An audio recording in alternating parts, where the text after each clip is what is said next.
All right, good morning, Global Studies students. Let's walk through our weekly schedule. So I'm going to click on March 4th through 10th. This needs to go into Notability. And here we go with our introductory video.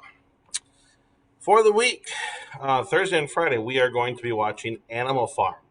All right, it is a movie that kind of goes over and relates to Russian history, what we've talked about through Joseph Stalin. So Thursday and Friday, we are going to be doing that. All right, there is kind of a discussion guide that you will complete that you'll put into Notability. The link is in the Animal Farm folder for you to watch.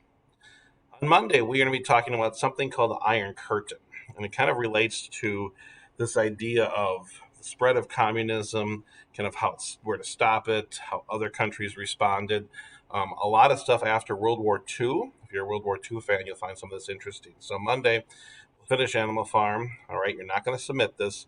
It will be on our test right before spring break. Then you'll do a PowerPoint called Iron Curtain Falls and a note sheet followed by steps 1 and 2. On Tuesday, all right, you're going to open the note sheet from Monday. You will do steps 3 for 5. And once again, you will not submit this. All right, these are your notes that you are going to be using. There will be a test on the Thursday and Friday before spring break. Have a wonderful week, everyone.